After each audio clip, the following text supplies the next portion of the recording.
श्रीमन्महागणाधिपतये नमः। श्रीमन्महागणाधिपतये नमः। वक्रतुण्डमहाकाय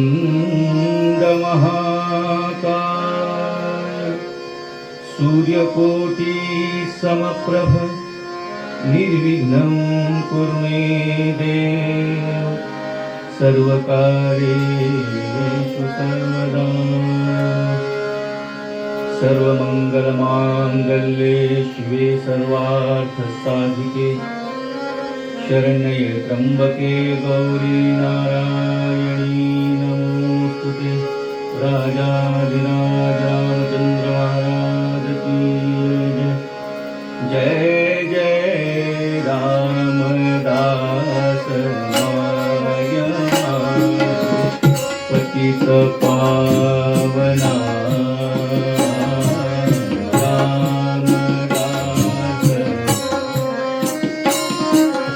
सज्जन गडी वसी तुझी लाज राख येऊन माझी हे कृपा घना।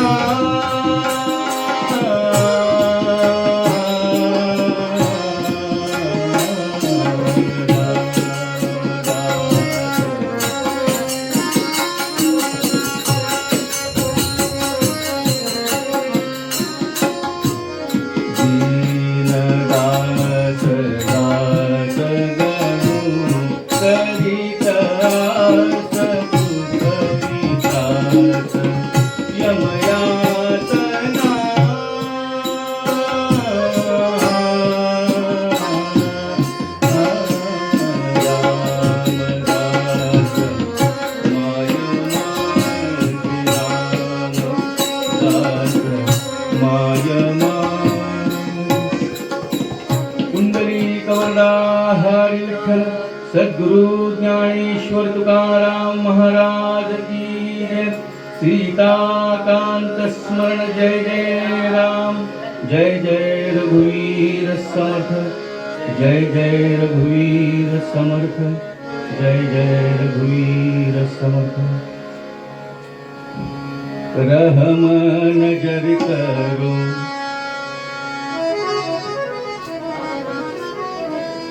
रहम नजर करो अब मोर साई अब मोर साई। तुम बिन नहीं मोर माँ बाप भाई। नजर करो आई जमाया मैंने गवाया।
समर्थ श्री साईनाथ महाराज की जय, श्री गजानन महाराज की जय, संत कबीरदास गणु महाराज की जय। भक्ती हीच खरी,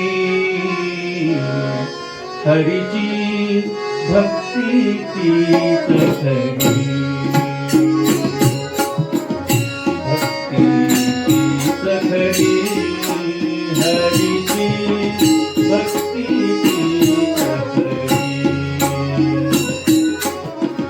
दंभा फाटा अद्वेष्टे मन सन्निधिला अचली, हरीची भक्ती तीच खरी।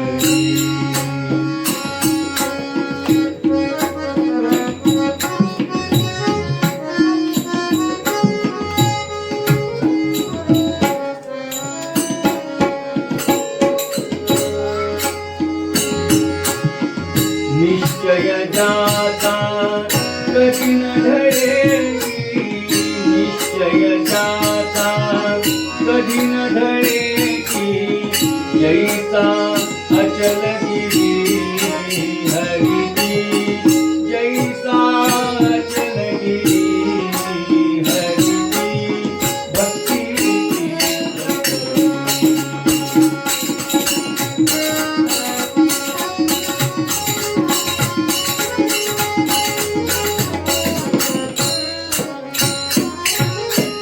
नामस्मरणा वाचून आवडी, गोष्ट न जादू करी, हरीची भक्ती तीच खरी।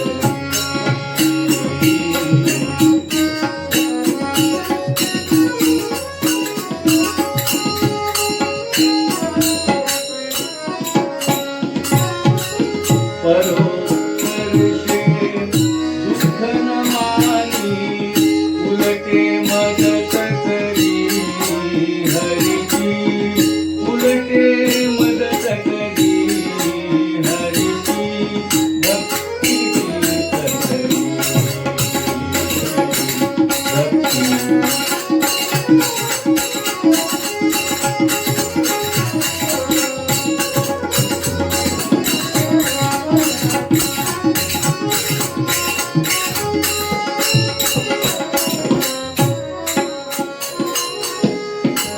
शांत संयम शांत सदय श्रुती, मन ते जानते विषयाधरी तदुरी, हरीची विषयाधरी तदुरी, हरीची भक्ती तीच खरी।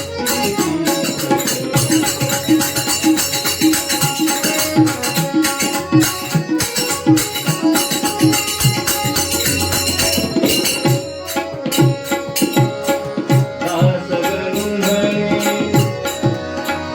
दास गणु म्हणे,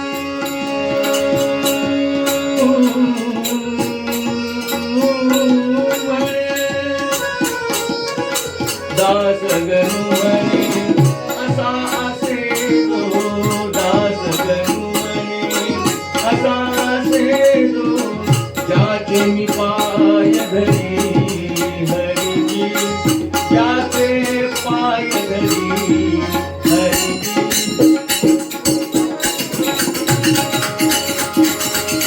भक्ती तीच खरी, हरीची भक्ती तीच खरी, भक्ती तीच खरी। विठ्ठल विठ्ठल विठ्ठल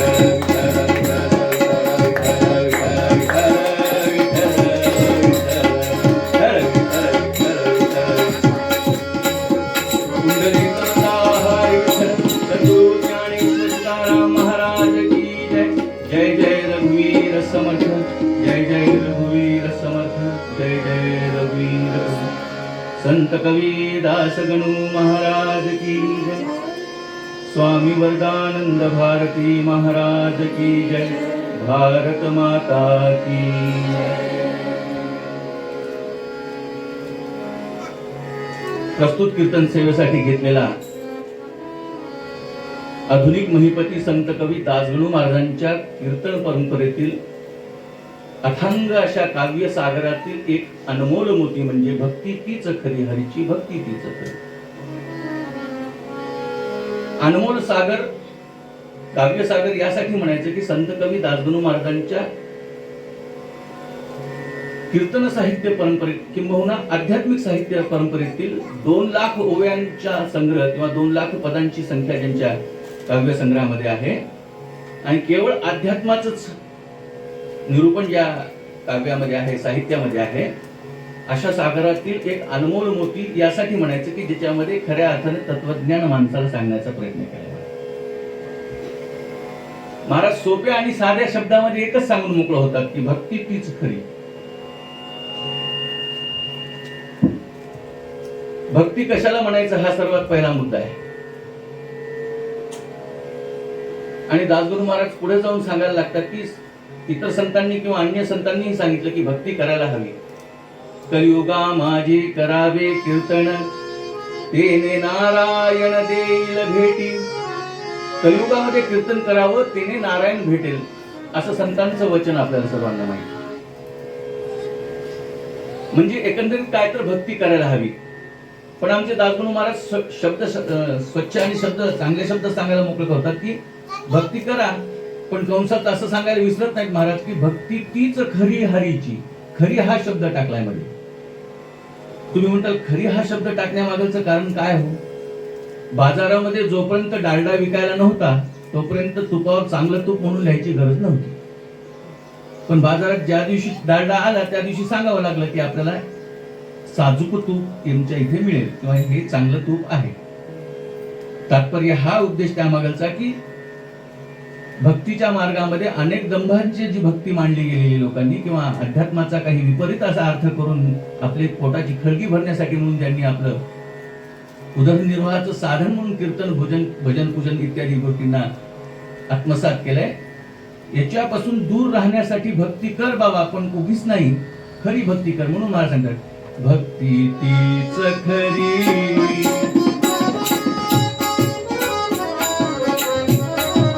म्हणजे काय? दंभापाटा अद्वेषे मन, सन्नितीला अचरी, हरीची सन्नितीला अचरी, हरीची भक्ती भक्ती भक्ती. दंभापाटा अद्वेषे मन, सन्नितीला आचरी. आता सन्नितीला आचरण म्हणजे काय?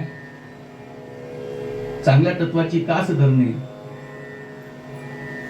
विवेक बुद्धीने घेतलेला अध्यात्माच्या दृष्टीने किंवा विवेक दृष्टीने घेतलेला निर्णय, विवेक दृष्टीने केलेलं कार्य म्हणजे सन्निधी. आणि भक्तीच्या संदर्भामध्ये सांगताना महाराज सांगतात की स्वस्वरूपाशी सतत अनुसंधान, स्वतःच्या स्वरूपाशी अनुसंधान जेव्हा माणूस प्रस्थापित करतं आणि देवाशी विभक्ती होत नाही त्याला म्हणायचं भक्ती. म्हणून महाराज सांगतात की भक्ती असून जरी आपण काही करायला लागलो मग म्हणावं लागेल की बाबा संसार सोडून भक्ती करायची का? तर नाही. माऊली, ज्ञानेश्वर माऊली स्वच्छ शब्दात सांगून मोकळे होतात, असोनी संसारी जीवे वेगू करी. संसारात राहा पण संकीर्तन नामस्मरण, भगवंताचं नाम सतत ओठात राहायला हवं. ज्याप्रमाणे पाण्यामध्ये नाव सतत असते म्हणून आपण तरुण पहिल्या तीराला जातो, पण नावेत पाणी जर आलं तर काय होतं? तर बुडावं लागतं. तद्वगत संसारात राहा पण नाव जशी पाण्यात राहते तसं संसारात राहा, सतत भगवंताचे अनुसंधान राहिलं पाहिजे. म्हणून महाराज सांगतात दंभापाटा दंभापाटा अद्वेषे मन, सन्नितीला अचरी, हरीची भक्तीची सतरी. संसारामध्ये लक्ष असेल आणि क्रिया भक्तीच्या जर असतील तर माणसाचं खऱ्या अर्थानं सार्थकी जीवन किंबहुना भक्ती ती खरी ठरत नाही. म्हणून महाराजांना सांगावं लागलं की भक्ती तीच खरी. कारण भक्तीचं स्वरूप सांगताना सांगतात की भक्ती म्हणजे निस्वार्थ सोज्वळ असं प्रेम. सा तस्मिन् परम प्रेम रूपा भक्तीची व्याख्या सांगताना संत सांगतात यस्य नास्ति स्वयं प्रज्ञा शास्त्रम तस्य करोति. आणि हे ज्यांना माहिती नाहीये त्यांच्यासाठी हेच पोथी पुराण अध्यात्म भजन कीर्तन या सगळ्या गोष्टी या सुभाषितून रूप होते. यस्य नास्ति स्वयं प्रज्ञा शास्त्रम तस्य करोति किम लोचनाभ्या विहीनस्य दर्पणम किम करिष्यति. जशा एखाद्या आंधळ्या माणसाला आरसा काहीही करू शकत नाही, तो कितीही नटला आणि कितीही काही जरी झालं तरी आंधळा माणूस आरशामध्ये आपलं स्वस्वरूप पाहू शकत नाही. तद्वगत माणसाचं ज्यांची दृष्टी अविवेकी बुद्धी आहे अशांना हे कीर्तन कथा पुराण साहित्य वगैरे या सगळ्या गोष्टीशी काहीही नाही. म्हणून महाराज सांगतात की ही भक्ती जशी जशी उत्तरोत्तर वाढायला लागते तेव्हा भक्ती ज्ञान मार्ग भक्ती कर्म मार्ग योग मार्ग याही पेक्षा सरस ठरायला लागते. आणि त्यामध्ये दिवसागणिक भक्तांच्या भक्तांची भक्तीच्या मार्गामध्ये प्रगती व्हायला लागते. म्हणून महाराज सांगतात नामस्मरणा वाचून जाते नामस्मरणा वाचून आवडी गोष्ट ना दुसरी हरीची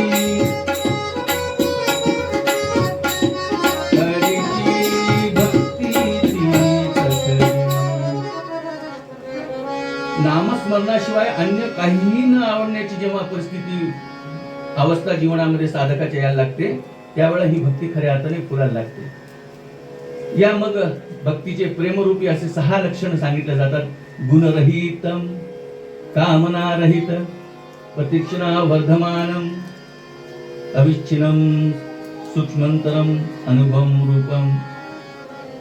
या 6 आणि नामस्मरणा वाचून ज्या माणसाला एक क्षणही करमत नाही किंवा नामसंकीर्तन ओठी घेतल्याशिवाय दिवस ज्याचा जात नाही त्यासाठी महाराज म्हणतात की नामस्मरणा वाचून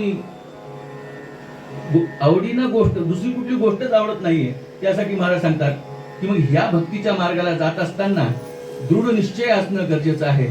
आता ज्या मार्गाला मी लागलोय ज्या सद्गुरूंना मी शरण गेलोय किंवा ज्या भगवंताची मी उपासना करते त्या उपासना करत असताना मग कितीही विघ्न आलं देह जाहो अथवा राहो पांडुरंगी दृढ भाव हा दृढ भाव ठेवून महाराज पुढच्या चरणामध्ये सांगतात निश्चय ज्याचा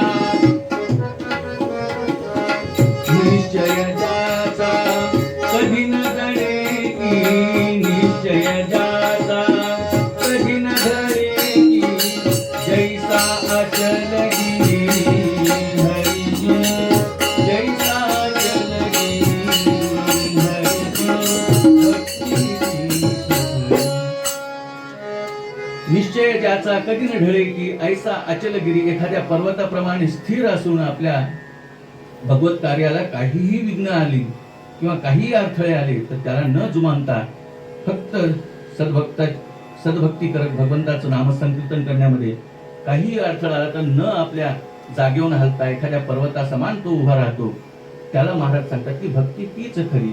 आणि मग ही भक्तीची अवस्था उत्तरोत्तर जशी वाढत असते तशा 8 अवस्थेमध्ये प्रेमा स्नेहा प्रणय राग अनुराग भाववेश महाभाव असे 8 प्रकार या भक्तीचे उत्तरोत्तर वाढायला लागतात. आणि ही उत्तरोत्तर वाढलेली भक्ती कारण हा जो भक्तींचा महिमा आहे दृढ निश्चय जो आहे एखाद्या अचल पर्वतागत तो स्थिरपणे आपल्या भक्तीच्या मार्गामध्ये कार्यरत आहे. याचं उदाहरण देताना एक सुंदरसं उदाहरण देतात की एका वाघाच्या गुहेमध्ये कळपातून हरवलेली शेळी जाऊन थांबली. पाऊस चालू होता. वाघही पळत पळत आपल्या गुहेच्या दिशेने आला. आल्यानंतर त्याने पाहिलं तर गुहेमध्ये 2 डोळे चमकताना दिसत आहेत. सहजाने डोकावून त्या गुहेकडे आवाज येत म्हटलं अरे कोण आहे माझ्या घरामध्ये. आतमध्ये जी शेळीचं पिल्लू होतं तो जोरात म्हणायला लागला मी आतमध्ये महेश राज आहे. आता मेषराज आहे असं जोरात सांगितल्यानंतर हा वाघ म्हणणारा धावत पळत निघाला. तो म्हणला या जंगलाचा राजा मी आहे. माझ्यापेक्षा कोणीतरी मोठा आलाय. राजा म्हणजे कोणतरी मोठा असेल. धावत पळत असताना वाटेमध्ये त्याला कोल्होबा दिसले. ते म्हणले वाघोबा कुठं चाललात. तो म्हणे काय सांगू माझ्या घरामध्ये आक्रमण झाले. माझ्या घरामध्ये येऊन कोणीतरी थांबलंय. तो म्हणे कोण आलंय. अहो म्हणे माहित नाही कोण आले, पण डोळे असे चमकतायत त्याचे, तरी पण काही नाव गाव. अहो म्हणे काय सांगू म्हणे, त्यांनी सांगितलं म्हणे मी मेषराज आहे. कोला म्हणला अहो वाघोबा तुम्हाला काही कळतंय की नाही? उद्या जर असं कळालं की वाघ घाबरून पळाला तर प्रेसला बातमी होईल, हेडलाईन होऊ शकते उद्याच्या पेपरमध्ये. मग अरे म्हणे ते काही नसते, मेषराज म्हणजे बकरीचं पिल्लू आहे म्हणे, तू काय घाबरायला, चल. कोला म्हणला चल.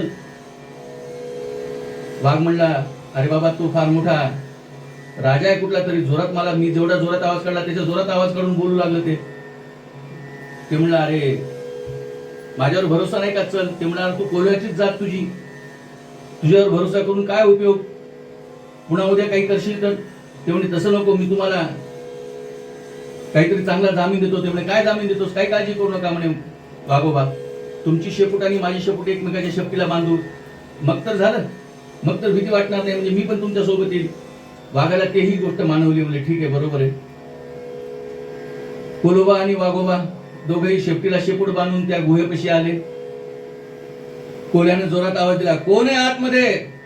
आतमधून हे शेळीचं पिल्लू म्हणायला लागले, मेषराज. ते म्हणला अरे मेषराज कुठला आलास?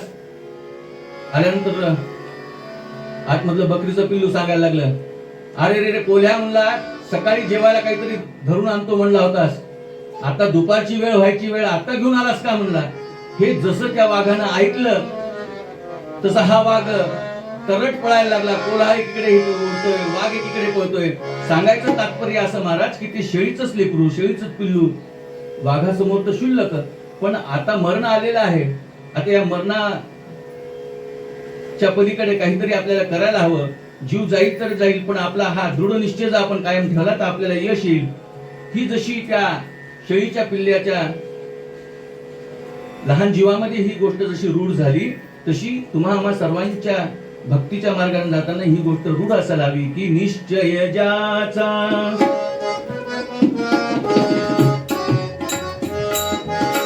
कधी न ढळे की जैसा अचल गिरी, हरीची भक्ती तीच खरी, भक्ती तीच खरी, हरीची भक्ती, भक्ती, भक्ती. महाराज पुढच्या चरणामध्ये सांगतात की परोपकर्षे दुःख न मानी, उलटे मदत करी. भक्तीच्या संदर्भामध्ये एक सांगतात की कोणाचा दुसऱ्याचा जर उत्कर्ष होऊ लागला, शेजाऱ्याच्या घरी फ्रीज आलं की आपल्याला दुःख होऊन चालणार नाही. आपण हाच आनंद मानायचा की एखादंच पाहुणे रावळे आले तर थंड पाणी घेऊन येता येईल त्यांच्याकडून, नाही पण त्याच्याकडे फ्रीज आलं माझ्याकडे काय नाही, किंवा त्याच्याकडे गाडी आली आपल्याकडे गाडी का नाही, हा द्वेष माणसाच्या मनामध्ये निर्माण होऊ लागला की तो कितीही देवाचं नाव करू लागला, कितीही देवाचं नामसंकीर्तन करू लागला, तर ती भक्ती खरी होत नाही. म्हणून महाराजांना सांगावं लागलं की भक्ती तीच खरी, हरीची भक्ती तीच खरी. कोणती हरीची भक्ती खरी? की परोपकार, दुसऱ्यांचा उत्कर्ष झालेला डोळ्यामध्ये पाहता यावा, माणसाला मोठा आनंद वाटला पाहिजे एखाद्याचं भलं होत असेल तर, आणि भलं होत असेल तर आनंद तर वाटलाच पाहिजे. आणि त्याही पलीकडे जाऊन महाराज दोन गोष्टी ज्ञानाच्या असे सांगून जातात, परोपकर्षे दुःखी न माने, उलटे मदत करी, उलट त्याला जाऊन मदत करायची त्याच्या कार्याला. अशी वृत्ती जर माणसामध्ये असली आणि असा माणूस असेल आणि त्यानं जर देवाचं साधं जरी नाव घेतलं तर ती भक्ती कशी ठरते? भक्ती तीच खरी,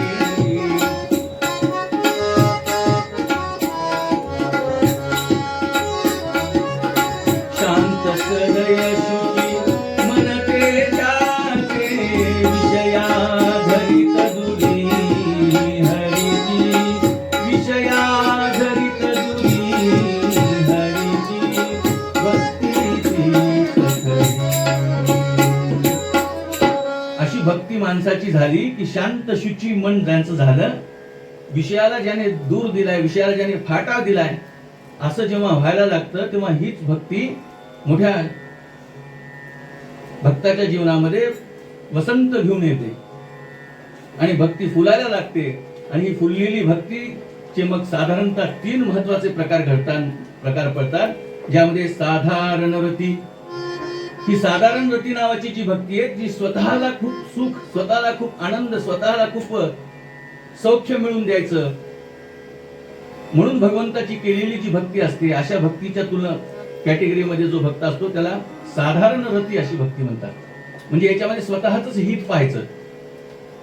आणि दुसरी त्याही पेक्षा एक त्याच्यापेक्षा उंच असलेली एक सोपान अशी आहे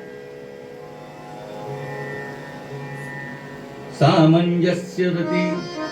आता ही सामंजस्य रती जी आहे याच्यामध्ये जो भक्त असतो तो देवाचंही हित पाहतो, देवालाही आनंद झाला असं पाहतो आणि स्वतःलाही आनंद मिळावा असं पाहतो. असं जी वृत्ती ज्या साधकाच्या मनी निर्माण होते अशी ही वृत्ती ज्याची होती त्याला सामंजस्य रती असे म्हणतात. आणि त्याही पलीकडली अजून उंच पायरी त्या पलीकडली अशी आहे की जी भक्ती समर्थ रती.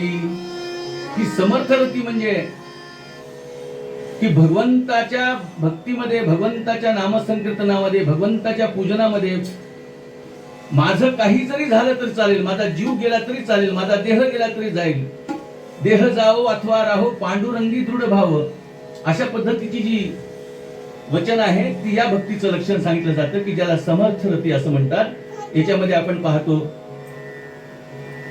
आणि अशा असणाऱ्याला जया भगवंत आवडे तयाचे देवास साकडे, संसार सकल उडे निज दासाचे.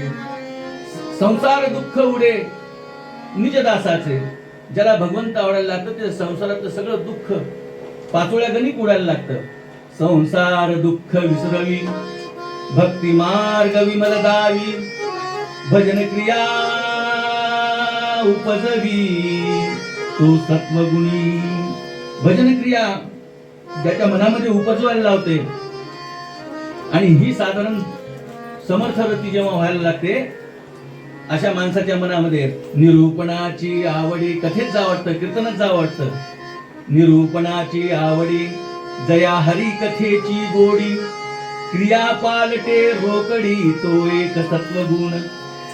असा सत्वगुण जीवनामध्ये माणसाचा आला की मग माणसाच्या जीवनामध्ये मोठा आनंद यायला लागतो.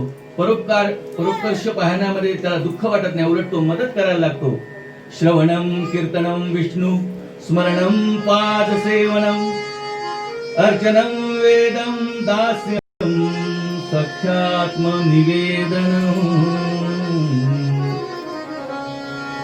या नवविध भक्ती जेव्हा जीवनामध्ये यायला लागते तेव्हा महाराज सांगतात दास गणू म्हणे असा असे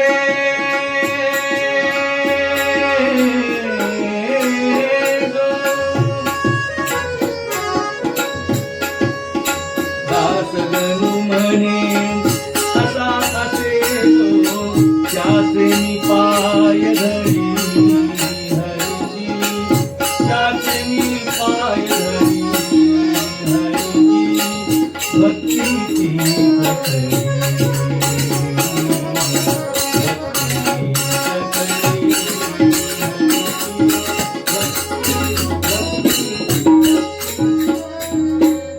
दासगणू म्हणे असा असे जो त्याचे मी पाय धरी. जो या सर्व वरील सांगितलेल्या चरणातील अमतीचा अर्थ आपल्या जीवनामध्ये उतरवतो की दुसऱ्याचं वाईट झालं आनंद न वाटता उलट दुःख व्हायला पाहिजे, दुसऱ्याचं चांगलं झाल्यावर मनामध्ये आनंद वाटायला हवा आणि त्याला उलट त्याच्या कार्याला मदत करायला हवी. मनामध्ये कुठलीही जलसिया नसायला हवी. भक्ती मार्गामध्ये जाताना निश्चय ज्याचा कधी न ढळे जो ऐसा अचलगिरी, एखाद्या स्थिर पर्वताप्रमाणे आपल्या भगवत कार्य करण्यासाठी तो रूढ असला पाहिजे. नामस्मरणा वाचुनी दुसरी गोष्ट कुठली आवडलीच नाही पाहिजे.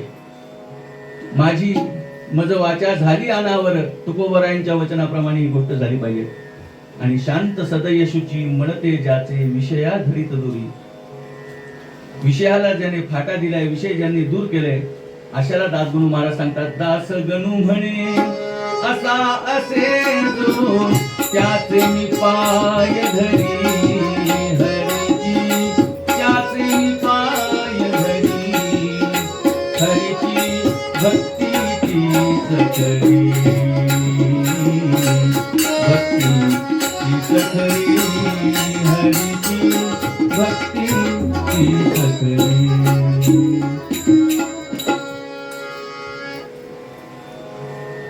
दासगणू म्हणे असा असे जो त्याचे मी पाय धरी. असा जो कोणी असेल भक्ती मार्गातला पंथस्थ त्याच्या मी पाय धरीन, अर्थात त्याच्या या बहुमोल अशा कार्याला, त्याच्या या सद्भक्तीला मी नमस्कार करीन असे दादू महाराज सांगतात. पूर्वरंगाला या ठिकाणी आपण संक्षेप स्वरूपामध्ये विचार करून या ठिकाणी एक सुंदर अशा स्त्री संताचं चरित्र आज आपण पाहणार आहोत. साई रहम नजर करना साई,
अब क्या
जय सच्चित घन जानकी जीवन नारायण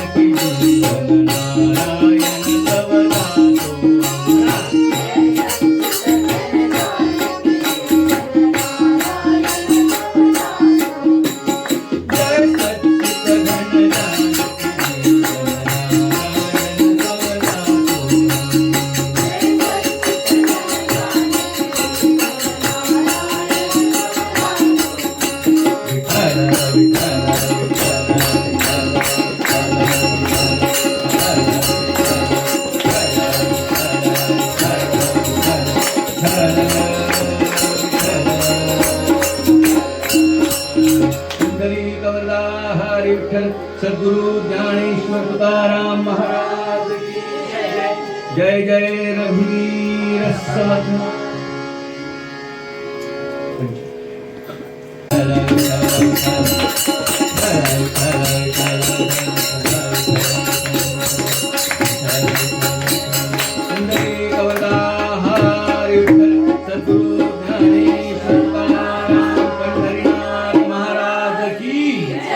संत कबीरदास गणू महाराज की स्वामी वरदानंद भारती महाराज की भारत माता की जय. जय रघुवीर समर्थ.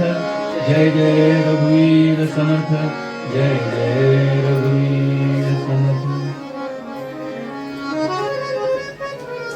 रजपूत रजपूत राजवंश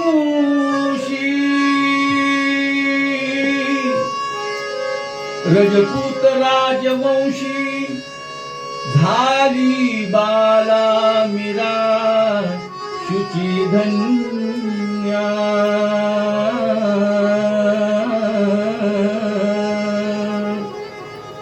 जी असून मनुज देही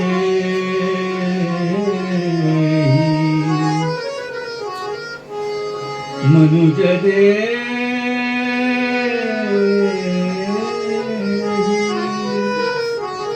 जी असून मनुज देही सर्वस्वी नंद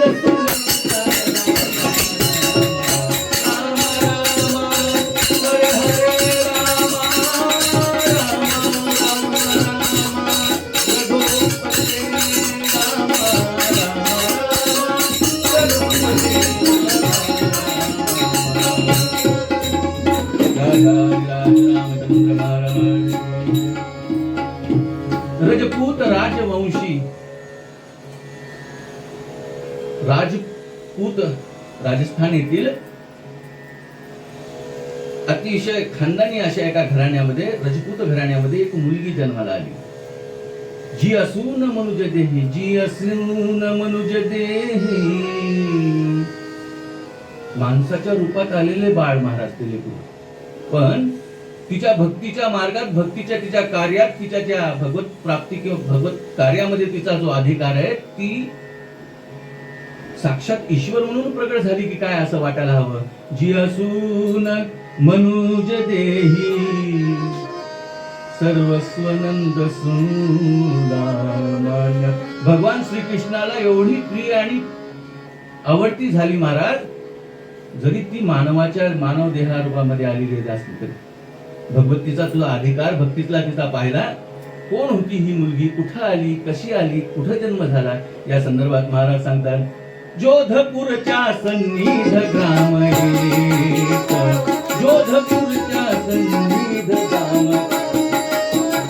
पुढकी ऐसे त्या म्हणती सर्व लोक पुढकी ऐसे त्या म्हणती सर्व लोक तया गामी श्री रत्न मीराबाई तया गामी श्री रत्न मीराबाई रत्न सिंहाच्या उदरी आली भारतातील राजस्थान प्रांतातील एका जोधपूर नावाच्या गावाच्या सन्निध एक कुडकी नावाचं गाव होतं. त्या कुडकी गावामध्ये रतनसिंह नावाच्या एका क्षत्रियाच्या घरामध्ये हे लेकरू जन्माला आलं महाराज. रतनसिंहाचा काहीतरी गेल्या जन्मीचा पुण्यसंचय कदाचित जागृत झाला असेल. जन्मोजन्मी आम्ही बहुपुण्य केले, पूर्व सुकृत या माणसाचं जागृत झाला असेल म्हणून अशी संतती जिच्या पोटी ज्यांच्या पोटी उदरामध्ये जन्माला आली. कोण आली ही, काळ साधारण कुठला, इतिहासाची पाने चाळताना आपल्याला याचं उत्तर मिळायला लागतं. संवत 1557 सुयोग सुमुहूर्त पाहुनी प्रेमरसाची प्रत्यक्ष खणी मीरा उत्तीर्ण झाली असे. 1557 म्हणजे साधारण छत्रपती शिवरायांच्या जन्माच्या 73 वर्ष अगोदरची ही घटना. राजस्थानामध्ये मानसिंह रतनसिंह नावाच्या या राजपुताच्या घरामध्ये हे लेकरू जन्माला आलं. बाळाचे पाय पाळण्यात दिसतात. त्या वगैरे हे लहानपणापासून लेकरू लहान झालं कीच विठ्ठल विठ्ठल करायला लागलं, नामसंकीर्तन करायला लागलं. घरात संस्कारच तसे होते महाराज. हळूहळू लेकरू मोठं व्हायला लागलं आणि लेकरू हळूहळू जसं जसं मोठं होऊ लागलं तसं ते दिसायला असं देखणं होऊ लागलं. त्याचं वदन करताना आमचे महाराज सांगतात. तन्वी सुहास्य वदना रमणीय गात्रा पाहून लज्जित जिच्या नलिनी सुनेत्रा गोरोचना परी सवर्ण असे तनूचा आल्या आकार धरुणी भ्रुकुटी धनुचा. उपजत सौंदर्य घेऊन आलेली महाराज घरात श्रीमंती राजकुळामध्ये जिचा जन्म झाला या लेकराचा हळूहळू हळूहळू जशी वयात आली पोरगी अशी देखणीन अशी सुंदर दिसायला लागली महाराज. सुंदर एकदम दिसायला, ती इतकी सुंदर की जिचा वर्ण पाहिला तर अतिशय तुळतुळीत असा गोरा पान वर्ण असा महाराज. केस जणू धरतीशी चुंबन घेतायत की काय असं वाटायचं. जे तिथून जे निघायचे अगदी जमिनीपर्यंत हातात केस घेऊन तिला फिरावं लागायचं, इतके लांब लांब केस. दातांची ठेवण जर पाहिली तर कच्च्या डाळिंब्या मधल्या ज्या दाणे असतात ना त्या पद्धतीने तिच्या दाताची रेखीव अशा पद्धतीची दाताची रचना. ओठ पाहिले तर जणू गुलाबाच्या पाकळ्या. कुठल्याही आर्टिफिशियल लिपस्टिक लावायचं काम नाही महाराज, ना कुठल्या ब्युटी पार्लर, नाही तर श्रीमंताची पोरगी बाकीच्यांचा असू द्या, घरी काही कमी नाही म्हणल्यानंतर ब्युटी पार्लरचे पाय चक्कर मारायला काही हरकत नाही. पण सुंदर एवढं सौंदर्य जे उपजत होतं महाराज या लेकराच्या, इतकं सुंदर ओठासारखे गुलाबाच्या पाकळीप्रमाणे ओठ, केस काळे कुळकुळीत छानपैकी सुंदर लांब असे ओठ, असे न लिपस्टिक लावताना गुलाबी गुलाबी असे ओठ, गोरा पान वर्ण, केस लांब लचक, या सगळ्या गोष्टी होत्या. ब्युटी पार्लरचं तोंड न पाहणारी पोरगी जणू तिच्या ॲब्रो, जिला आपण मराठीमध्ये भुवया म्हणतो, या भुवया अशा होत्या की जणू रेखीव एखाद्या बाणाच्या कमानीप्रमाणे असाव्या. आल्या आकार धरुनी भ्रुकुटी धनुष्य, बाणाच्या कमानीप्रमाणे जणू अशा रेखीव पद्धतीच्या तिच्या भुवया होत्या. आणि एवढी सुंदर असणारी मुलगी, श्रीमंताच्या घरी असणारी मुलगी, एवढं सगळं असून सुद्धा भगवत संकीर्तन नामसंकीर्तनामध्ये तिचा जीव लागायचा. कारण की त्यावेळेस हा रतनसिंह जो होता, राजा जरी असला तर मोठा दातृत्व बाळगणारा होता, दानशूर असा होता आणि धर्माने वागणारा असल्या कारणाने हे सगळे संत सज्जन साधू मंडळी सतत त्यांच्याकडे यायचे. आणि मग भ्रमर जैसे मकरंद पाहून, भ्रमर जैसे पाहून सहज येती धावून तया ठाया, रतनसिंहाच्या तेरी आगरासी येत होते सद्भक्त पुण्यराशी. जणू भुंगा परागकणाच्या शोधामध्ये फुलाच्या आजूबाजूला जसा घुटमळतोय, जणू तसे ही सगळी साधू संत मंडळी त्या गावामध्ये आली. म्हटलं की रतनसिंहाच्याच घरी मुक्काम करायची. कारण एक तर श्रीमंती होती आणि दातृत्व होतं आणि संत साधू संतांबद्दल नितांत प्रेम आणि श्रद्धा होती. धर्मकार्याशी निगडीत असलेला हा रतनसिंह, याच्या घरी सतत साधू संतांची रेलचेल असायची. असे साधू येत जात असताना एक मोठे तपस्वी साधू त्यांच्याकडे आले. रतनसिंहाच्या इथे त्यांनी मुक्काम केला. 1, 2, 3, 4 चांगला 8-15 दिवस मुक्काम त्यांचा झाला. पण बहता पाणी और रमता जोगी, संन्याशांनी एका ठिकाणी जास्त थांबू नये म्हणून त्या साधूला एके दिवशी बोलवण करण्यासाठी ती साधूंनी महाराजांना म्हणे, महाराज आपण दिलेली सेवा अतिशय उत्तम होती, आपल्या घरी दिवस कसे गेले कळालं नाही, नामसंकीर्तनामध्ये दिवस कसा सहज निघून जायचा आणि पोटा पाण्याची तर व्यवस्था काळजीच नव्हती. आपण मोठं सुग्रास अन्न आम्हाला खाऊ घातलं आणि साधूला एका ठिकाणी जास्त दिवस राहणं योग्य नाहीये, तर मग आम्ही निघावं असं म्हणतोय. हा, पण जाताना एक गोष्ट तुम्हाला निश्चित सांगावीशी वाटते की हे तुमचं जे लेकरू जे माझ्या सेवेसाठी होती, बेल पानं फुलं वगैरे व्यवस्थित रोज आणून द्यायची, चहा पाणी फराळ काय ते व्यवस्थित पाहायची, मोठी सेवा केली आहे तुमच्या मुलीने, कुठे तुमची ती मुलगी? मानसीनं रतनसिंहाने आवाज दिला, मीरा आई आहे. मीरा लगेच आली, तिने साधूच्या पाया पडल्या. साधू म्हणायला लागले, मी चाललो बाई, खूप सेवा केलीस माझी, काही हवं असेल तर मग. आता या साधूंची धारणा अशी की हे लेकरू आहे, इतर जसे लेकर असतात त्या पद्धतीने काहीतरी आशीर्वाद वगैरे मागेल, आपण त्याला मुक्त कंठाने आशीर्वाद देऊन निघून जावं. पण झालं असं उलट की त्या महात्म्याजवळ एक रोज पूजेमधली जी एक कृष्णाची मूर्ती होती ती मूर्ती पाहिली आणि मीराबाई म्हणायला लागली, एका महात्म्याजवळी हरीची मूर्ती असे सुंदर सोन्याची. ती मूर्ती पाहिली आणि रोज ही पूजा करताना मीरा रोज त्या मूर्तीकडे एकटक लावून पाहायची. जाताना ती साधून आता योगायोगानं आईतच मागणं दिलं होतं की बेटा काय मागायचं सांग. मीरा न थांबता क्षणार्धात म्हणे महाराज तुम्ही म्हणाल ते द्याल. ते म्हणे हो का नाही देणार. लगेच मीरा उत्तरली म्हणे महाराज आपल्या पूजेमधली जी भगवान श्रीकृष्णाची मूर्ती नाही ती मला द्या.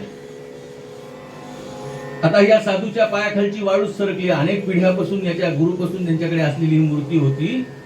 ती मूर्ती सोबत आहे म्हणल्यानंतर आता यांनी ह्या मुलीला मूर्ती मागितली आहे. पुन्हा राजाची मुलगी आहे. नाही म्हणावं तर कसं, हो म्हणावं तर कसं, या धर्मसंकटामध्ये आडला. शेवटी आपलं डोकं चालवलं त्याने. तो म्हणला की मीरा ही मूर्ती तुला द्यायला काही हरकत नाही मला, पण एक अडचण येते. म्हणे काय अडचण आहे महाराज. अडचण ही अशी म्हणे की ज्या वस्तूवर ज्याचा अधिकार असतो तू ती वस्तू देऊ शकतो. हे बरोबर ना. मीरा म्हणली हो महाराज अगदी बरोबर. म्हणे तसंच या मूर्तीवर माझा अधिकार नाहीये. मीरा उत्तरली मग कोणाचा अधिकार आहे. ती तर तुमच्याजवळ असते. ते म्हणे माझ्यासोबत असते नाही, मी तिच्या सोबत असतो. म्हणे या मूर्तीचा अधिकारामध्ये मी आहे. या मूर्तीने जर म्हटली समजा मी तुझ्याकडे येते, तू मूर्तीला विचार तिची जी इच्छा तुझ्यापाशी थांबायची असेल तर माझी काही अडचण नाही. आता हा साधू जन्मभर ज्या मूर्तीची पूजा करत होता त्याच्या मनामध्ये किंवा ही धातूची कुठली तरी मूर्ती आहे ही काही मीराच्या बोलण्यावर जाणार नाही याचा ठाम विश्वास. पण त्याच्या उलट आमच्या मीराबाईचा त्याही पेक्षा ठाम विश्वास भक्तीबद्दलचा. कारण भक्ती तीच खरी, हरीची भक्ती तीच खरी. ती भक्ती खरी तिच्याजवळ होती. आणि त्या मीराबाईंनी त्या भगवान श्रीकृष्णाकडे हात जोडून नमस्कार करत म्हणले देवा कृपा करून माझ्याकडे तुम्ही या. जसं भगवान श्रीकृष्णाला मीराबाईने हात जोडून नमस्कार केला त्यात आश्चर्य असं झालं महाराज की पटकन ती मूर्ती जी अशी तिथून जी उडाली ती मीराबाईच्या ओटीमध्ये येऊन पडली.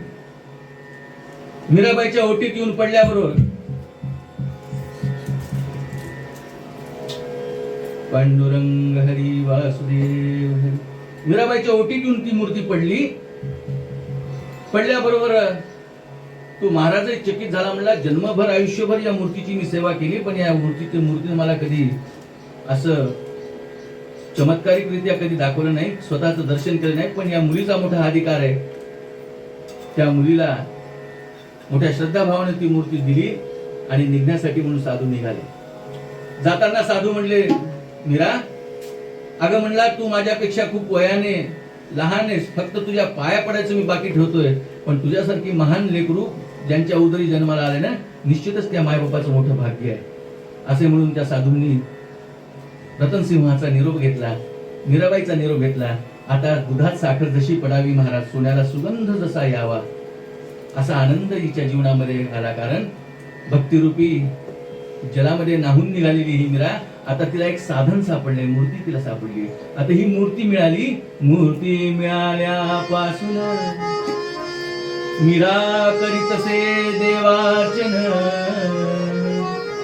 कृष्ण संलग्नी झाले मन, विषय दुरी पळाले.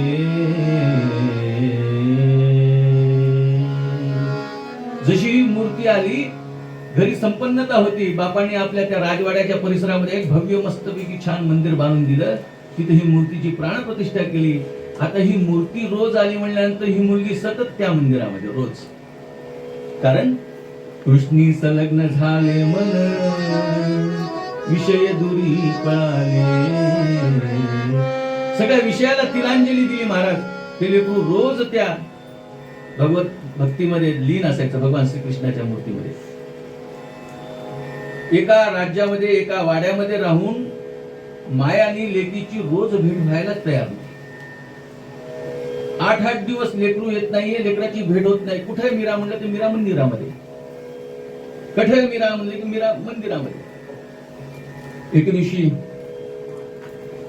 माय रागारागामध्ये पदर खवत खवत त्या ठिकाणी आली. म्हणली अगं हे मीरे. तुझी क्या माझी. अगं म्हणली तू मोठी झालीयस, चांगली वयात यायला लागलीयस, वयात यायला लागलीयस तू, आणि आज न उद्या तुला लग्न करावं लागल. आणि हे तू काय सतत वेळ पांघरलायस, रोज मूर्ती बरोबर राहतेस. 8-8 दिवस स्वतःच्या घरात राहून आईशी जिशी भेट नाही महाराज. त्यावेळेला तुमच्या आमच्यासारखे मोबाईल हातात नव्हते, फेसबुक नव्हतं, ट्विटर नव्हतं, युट्यूब नव्हतं, काही नव्हतं. ते काही नसताना सुद्धा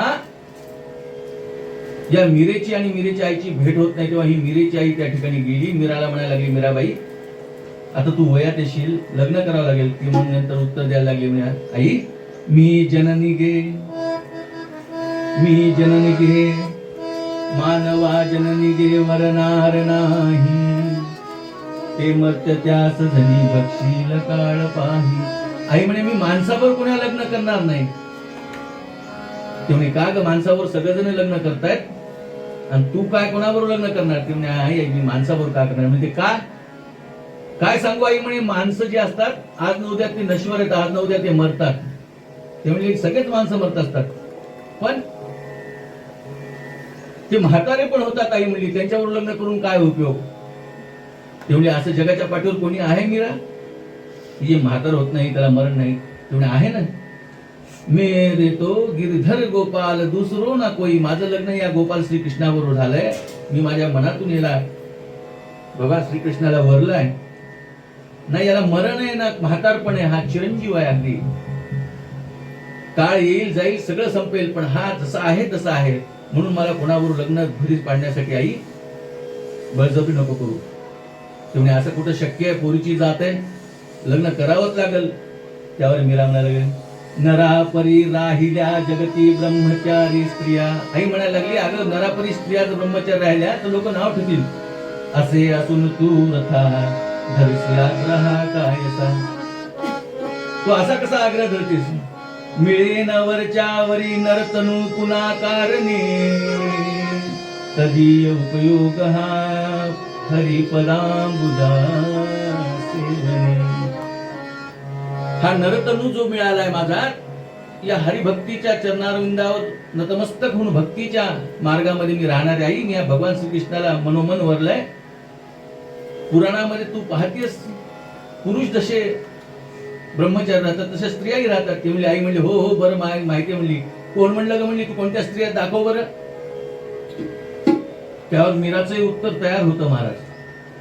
कारण मीराच्या घरी सतत मानसिंगाच्या इथं रतनसिंहाच्या इथे रोज साधू संत यायचे. तर साधू संत येत असताना व्हायचं असं की नुसते साधू आले जेवून गेले असं व्हायचं नाही. रोज कथा कीर्तन पुराणं व्हायची. आणि ती पुराणं होत असताना तिथे विविध ऋषिकन्यांचे, ऋषीपुत्रांचे, ऋषींचे चरित्र, संतांचे ईशाणू कथा रोज ऐकायचे. ऐकत असताना या मीराने नेमका तो धागा धरला आणि आईला सांगायला लागली. काय म्हणायला लागली? आहे कथा पुराणी, आहे कथा पुराणी, ऋष्याश्रमी गार्गी ब्रह्मचारीच, राहील म्हणून तिजला बिबुदांनी काय मानिले नीच.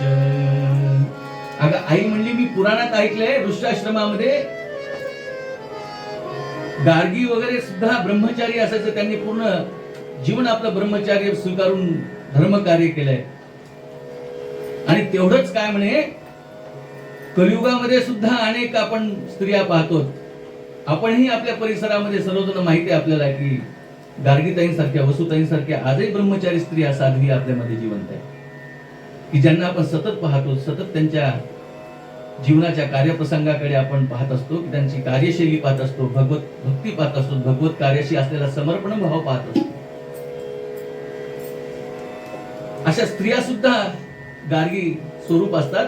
म्हणून आमच्या आप्पांनी, परमपूज्य स्वामी वरदानंद भारतींनी वसुताईंचं नाव गार्गी नामाभिधान दिलंय त्यांना. हे ब्रह्मचर्य ज्यांनी स्वीकारलं आयुष्यभर भगवत भक्तीच्या मार्गामध्ये, अशा या एक एक प्रमाण ती द्यायला लागली. ऋष्याश्रमाच्या पुराणातील कथेचे एक एक प्रमाण ती द्यायला लागली आईला. आई तन पाय आपटत आपटत राजवाड्यात निघाली. म्हणजे ही कार्टी काही बोलू देण झाली. बापानं पार बिघडून टाकलं, हिला नादी लावले भक्तीच्या. आणि घरी येऊन रतनसिंहाला म्हणाले, अहो ऐकलं का? तेवढे बोलिये, तुम्हाला काही कळतच नाही. पेटेंट ठरलेला डायलॉग स्त्रियांचा. आता पूर्ण हे राज्य सांभाळायला माणूस आणि त्याला ना त्याची बायको म्हणाली तुम्हाला काही कळतच नाही. तेवढे काय, महिषी सांगे भूपतीस, मीरा न करीतसे लग्नाशी, तुम्हीच बिघडविले तिशी नाद लावून पूजेचा. अहो म्हणली तुम्हीच त्या लेकराला बिघडवलंय आणि लेकराला बिघडवलंय तुम्ही. त्या साधूकडून मूर्ती घेतली असू द्या, तिला छानपैकी मंदिर बांधून दिलं घरातून. आता ती 24 घंटे त्या मूर्ती आणि तिचं मंदिर याच्यातच गुंतलेली असते. तुम्ही तिला नादावलंय, तुम्ही तिला बिघडवलंय असं बापाला, मीराबाईच्या वडिलांना त्यांची राणी म्हणायला लागली, मीराबाईची आई. आता हा बाप, पोरीबद्दल प्रेम असतं बापांना. तिने आपल्या बायकोचे आलेला राग पारा थोडा खाली करण्यासाठी सौम्य शब्दामध्ये बोलायला लागले.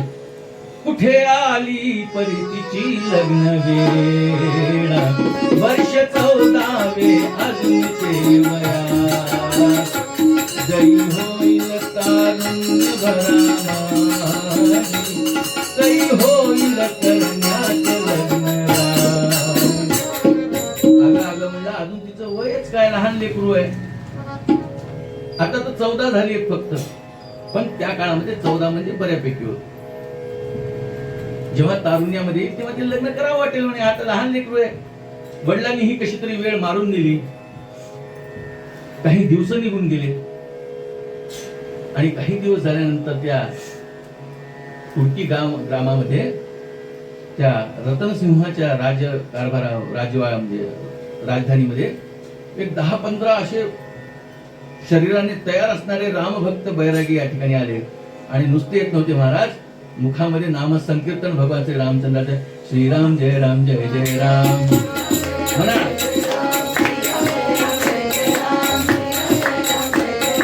श्रीराम जय राम जय जय राम, श्रीराम जय राम जय जय राम,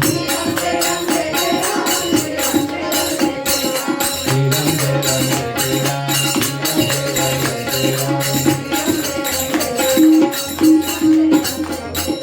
हरे राम हरे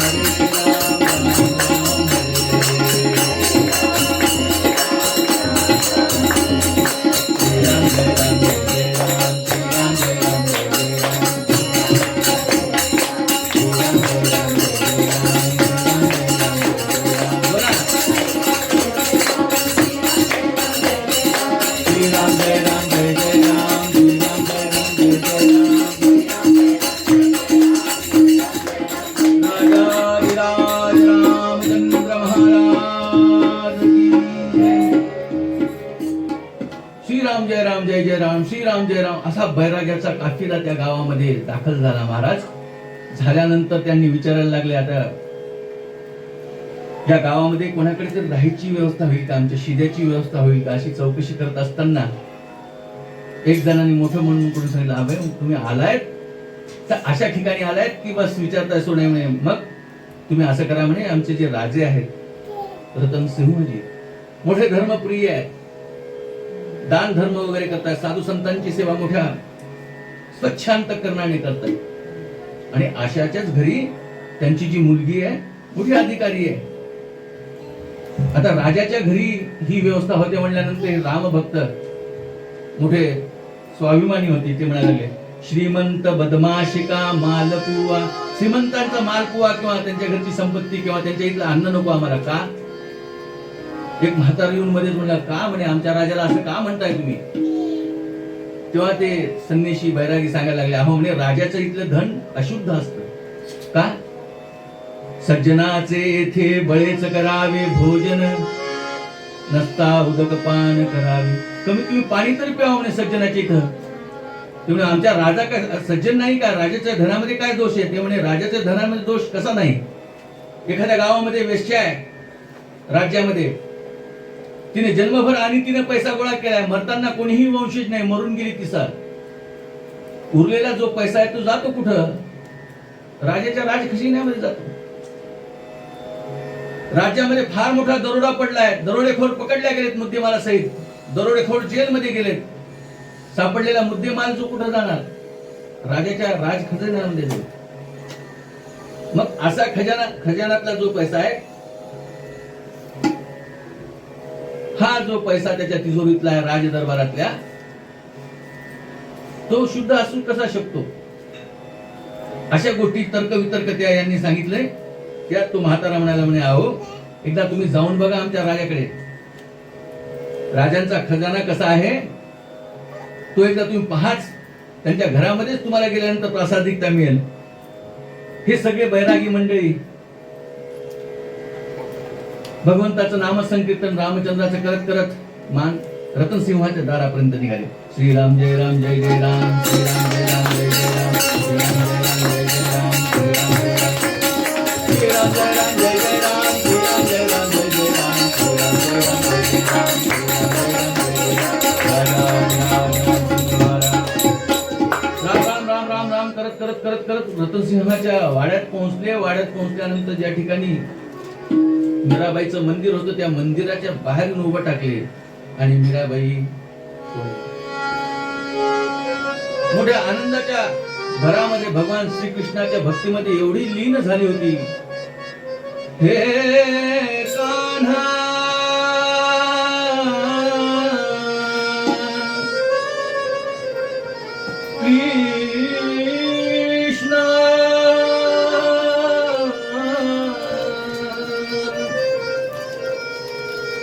मन मोहना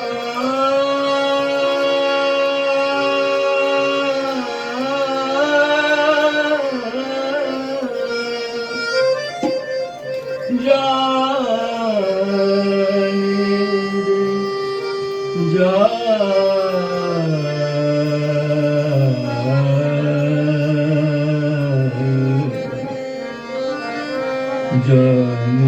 दे घर जाने दे जाने दे मुरारी घर जाने दे जाने सर पर मटका सिर पर मटका सिर पर मटका सिर भरेला कर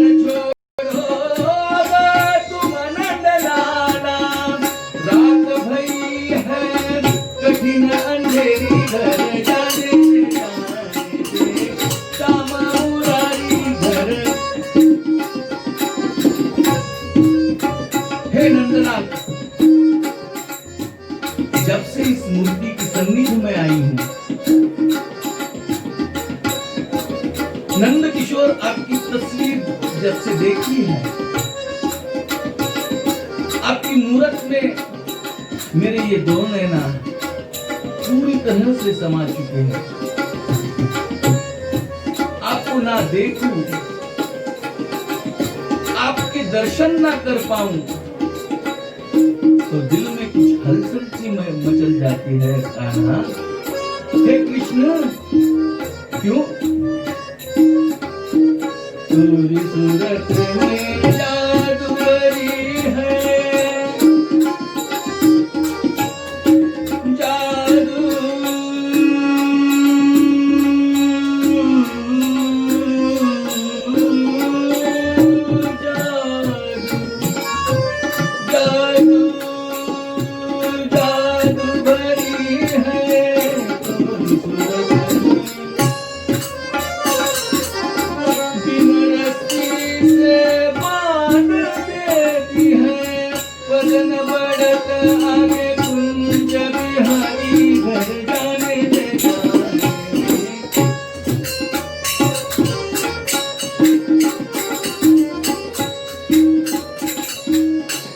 भगवान आपकी भक्ति में तो मैं इतनी लीन हो चुकी हूँ कि संसार से कोई भय या संसार से कुछ प्रेम, इस सभी बातों से परे जाकर मैं एक ही ध्यान में बात आती है, आपकी मूरत मेरे दिल में समाई है और इस संसार को पूरी तरह से आपने डुबो दिया है. डुबा दिया संसार की सनगी,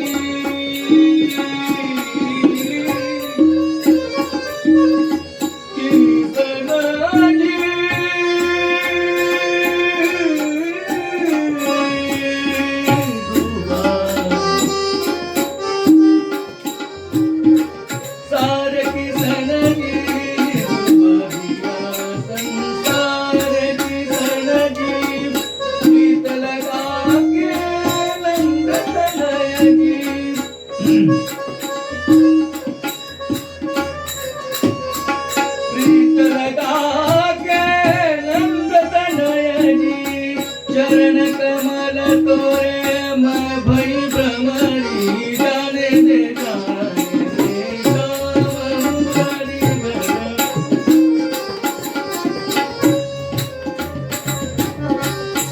दासगनु कहे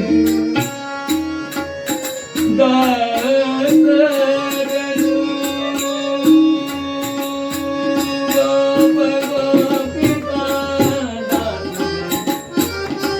दासगनु कहे गोप गोपिका भाग्य बड़ो भगवान का भाग्य बड़ो भगवान का दास भई करी खाली भितोरी घर जाने दे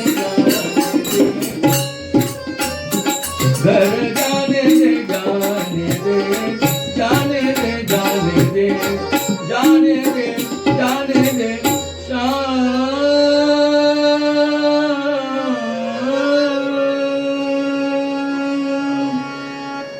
सायंकाळची वेळ महाराज सगळे बैरागी त्या दारापाशी येऊन थांबले. नुसते आले नाहीत तर त्या मीरा आणि मीराचं ते गाण मधुरा भक्ती पाहिली आणि सगळा भाव विभोर होऊन सर्व संसारातल्या गोष्टीशी दूर होऊन त्या भगवान श्रीकृष्णाची जी भक्ती मीराची होती त्या मीरेकडे पाहत तल्लीन झाले. मीराबाईचा तो समर्पण भाव पाहिला की तोरी सूरत में जादू भरी है बिन रस्सी से बांध देती है. तुझ्या त्या चेहऱ्यामध्ये अशी काही जादू आहे कृष्णा की ती कुठल्याही बंधना व्यतिरिक्त बांधल्या जाते मी तुझ्यासोबत. भगवान श्रीकृष्णाची ही अनन्य साधारण भक्ती पाहिली. हे सगळे रामभक्त मनात म्हणायला लागले की काय दिव्य मुलगी आहे, राजाच्या घरामध्ये असून एवढी भक्तीपूर्ण अंतःकरणाने भजन गाते. अहो तुम्ही आम्ही तो सोडून द्या, साक्षात भगवान श्रीकृष्णाच्या आतमधली मूर्ती सुद्धा डोलताना त्याचा भास होतोय. हे सगळे राम भक्त मोठा आनंद रहे, बहुत अच्छी जगह पर पहुंच गए, राम जी ने बड़ी अच्छी जगह दिया. मीराबाई आपल्या भावसमाधीतून जागृत झाल्या. त्यांनी पाहिलं की 10-15 बैरागी येऊन थांबले. अतिथी देव भव ही पाहिलं मीराबाईंनी आणि मीराबाईंनी संतांचं मोठं प्रेमानं स्वागत केलं. कारण संत विश्रांतीची विश्रांती, संत तृप्तीची निज तृप्ती, ना तरी भक्तीची फलश्रुती हे ते संत. भक्तीची फलश्रुती म्हणजे संत. आणि हे संत त्या मीराबाईच्या सन्निधी येऊन टोकले. संत समाधीचे मंदिर, संत विवेकाचे भांडार, ना तरी बोलिजे माहेर, सायुज मुक्तीचे. सायुज मुक्ती साधायची असेल तर संतांची संगती करावी. कारण देह परमार्थी लाविले तरी याचे सार्थक झाले, नाही तरी हे व्यर्थची गेले, नाना अघाते मृत्यूपंथी. असं नाही केलं तर आला जन्म वाया गेला अशी अवस्था होईल. हे संत त्या ठिकाणी येऊन पोहोचले. मोठा आनंद आवडला. कारण संतांना निरूपणाची मोठी आवड असते.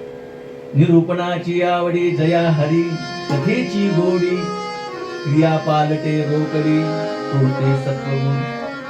असं सत्वगुण एकमेकाला भेटले. मोठा आनंद झाला. मीराबाईंनी आवभगत केली, त्यांना आसन दिली.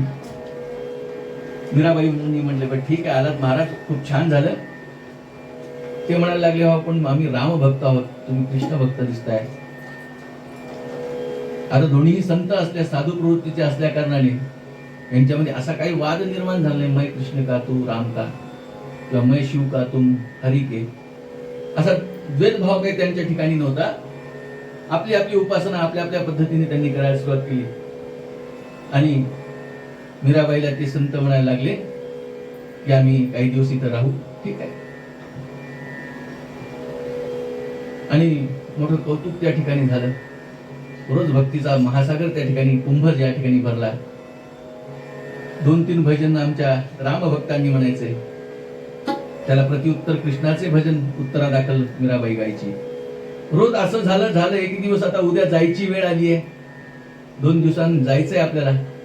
अशा परिस्थितीमध्ये झालं असं की ही भक्ती मंडळी विचारायला लागली म्हणे की मीरा जी आप बड़े प्यार से भगवान श्री कृष्ण जी का भजन गाते हो. तो म्हणे हाँ. साधु संतांना मीराई म्हणली, आप भी राम जी के पद तो बड़े प्यार से आनंद से गाते हो. तर त्या राम भक्तांनी म्हणे, तुम्हाला कृष्णाचं भजन रामाचं भजन येतं मीराबाई? काय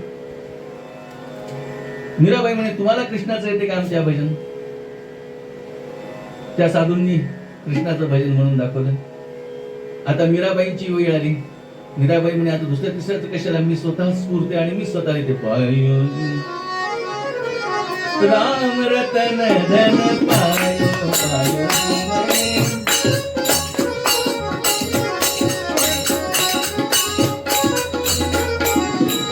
वस्तु अमोलिक दी मोरे सद्गुरु कृपा कर अपनायो पायो राम रतन धन पायो पायो.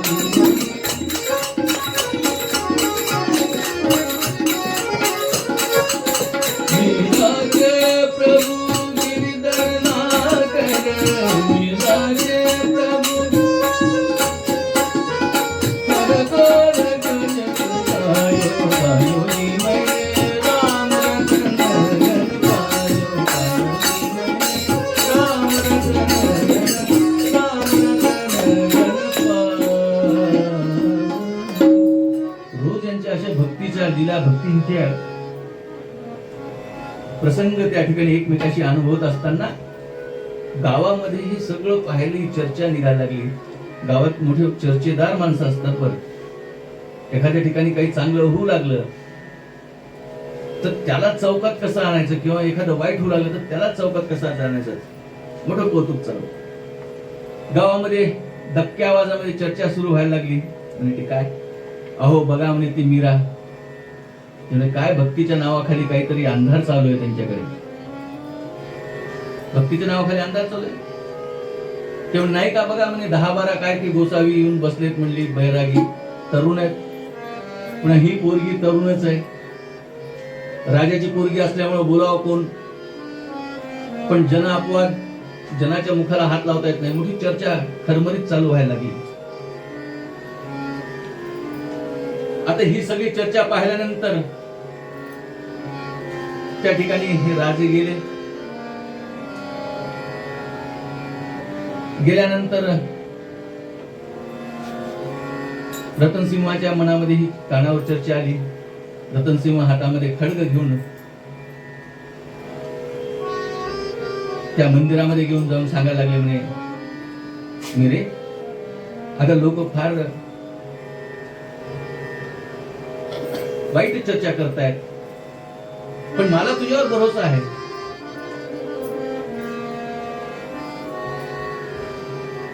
तू एकटी भगवत आराधना करतेस, इतके दिवस काही नव्हतं. मग वैराग्यासह साध्वी मीरा नित्याळवी जगदुद्धार, त्या योगे गाव सारा निंदू लागला तिला. सगळं गाव निंदायला लागलं. राजाच्या कानावर ही गोष्ट गेली. राजाला जन अपवाद टाळण्यासाठी मोठा राग आला. हातामध्ये खड्ग तलवार घेतली. खड्ग घेऊन निज करी धूप पातला कृष्ण मंदिरी, वधाया ते निज कुमारी केवळ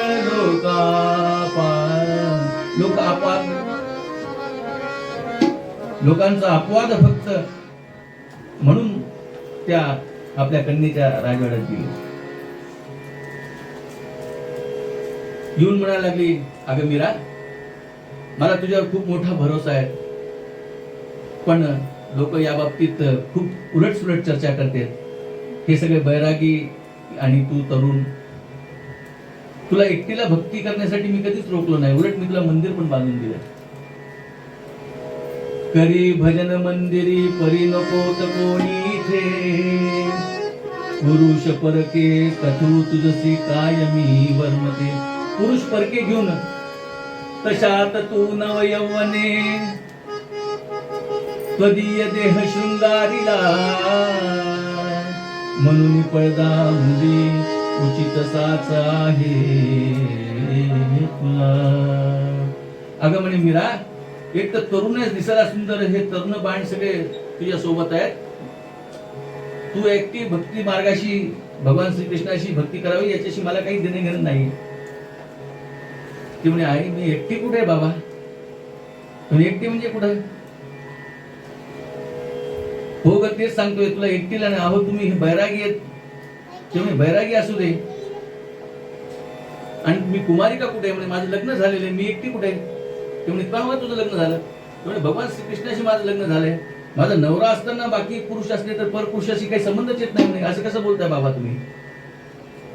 बाबांना असं बोलल्यानंतर इतके दिवस आईला बोलायची, बाबांना हे गोष्ट बाबांचं मस्तक खवळलं. तुम्ही येडे, ही दगडाची ही धातूची मूर्ती का तुझ्यावर लग्न करेल?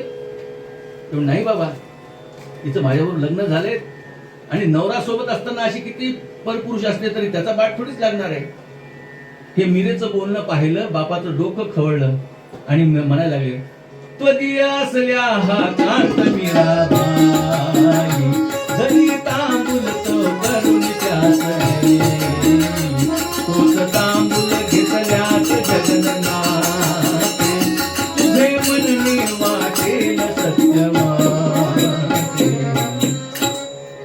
नवरा म्हणतेस ना, अगं तुला जर वाटत असेल, तू बोलतेस तसं तुझा हा नवरा असेल ना, तर तू असं कर म्हणे, हा पानाचा विडा घे आणि भगवान श्रीकृष्णाला घे म्हणून म्हण.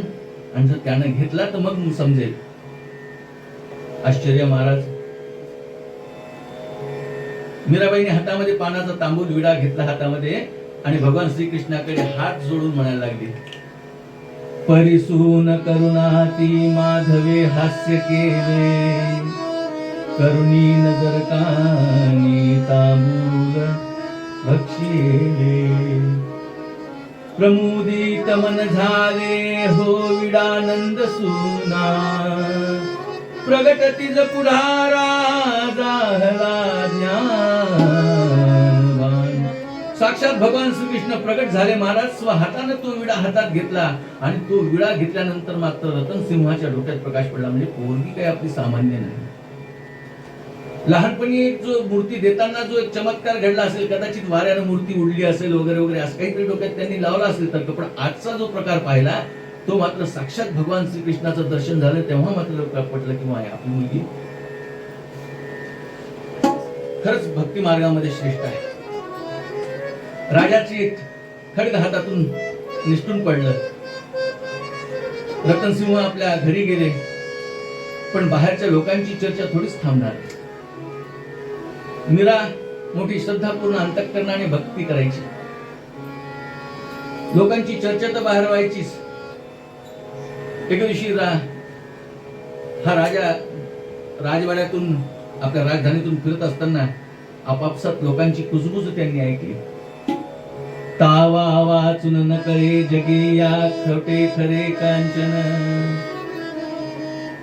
सुवर्णाला अग्नी दिल्याशिवाय, ताव गरम केल्याशिवाय खरंय का खोटं हे कळत नाही म्हणे. तसं या म्हणजे रतनसिंहानं आपल्या पोरीची तपासणी करायला पाहिजे म्हणे. कुठली आली म्हणे, राजाच्याच मुली अशा वागू लागल्या, तुम्हाला सगळ्यांची काय, अशी ही चर्चा राजाने स्वतःच्या कानाने ऐकली. आणि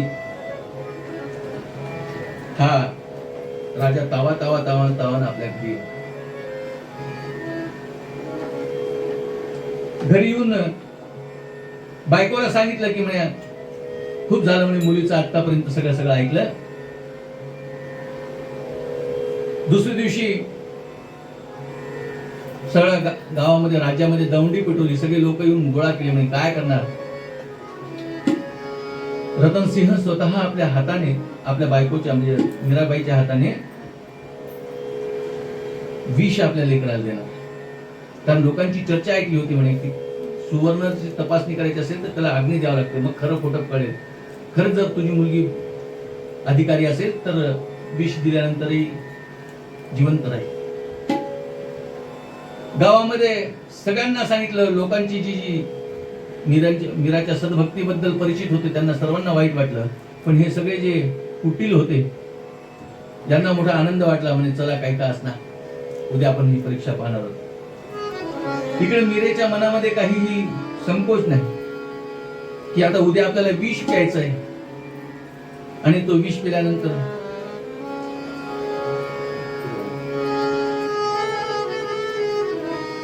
आणि विष पिल्यावर आपण मरू राहू या सगळ्या गोष्टीची देणे घेणं नाही. कारण सतत भगवंताशी अनुसंधान ज्या व्यक्तीने मांडलंय, केवळ मुखातून भक्तीच्या क्रिया आणि संसारात लक्ष असं नाहीये. भगवंताशी तार ज्यांची जुळली आहे, भगवंताच्या कार्याशी, भगवत कार्याशी, भगवंताच्या पायाशी, शब्दांशी, नामसंकीर्तनाशी ज्यांची नाळ जोडली गेली आहे, अशा संतांना मरण जीवन याही परे जाऊन त्या भगवत नामापलीकडे काही दिसत नाही. कारण निश्चय ज्याचा कधी न ढळे जो ऐसा अचल गिरी, ठाम आपल्या भक्ती मार्गावर, कोणी वंदा कोणी निंदा म्हणल्यासारखी ही आपल्या मोठ्या कार्यामध्ये मग्न असणारी सारे गबनी राम गरे गरे सारे ग पद पगरे साम गरे गरे सानी पानी रे म पद पम गरे गरे सा गरे सा. है आँख वो जो शाम का दर्शन किया करे, है शीश जो प्रभु चरण में वंदन किया करे. बेकार वो मुख है, बेकार वो मुख है जो रहे व्यर्थ बातों में. मुख वो है जो हरि नाम का सुमिरन किया करे. हीरे मोती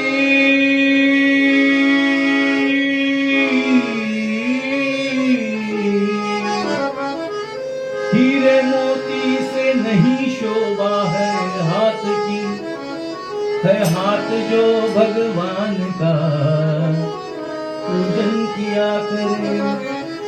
मरकर भी अमर नाम है उस जीव का जग में,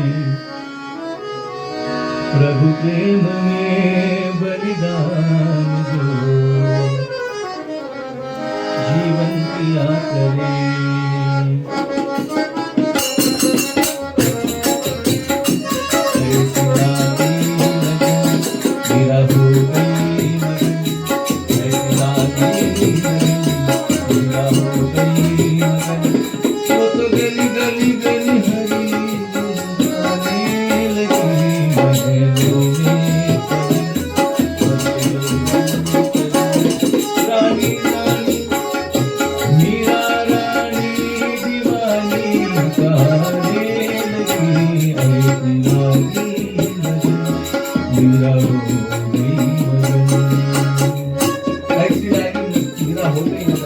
आपल्या भक्तीमध्ये त्या भगवान श्रीकृष्णाशी तल्लीन झालेली ही मीरा उद्या आपल्याला विष प्यायचंय, विषाची परीक्षा घ्यायची आहे, याच्याशी काहीही देणे नाही.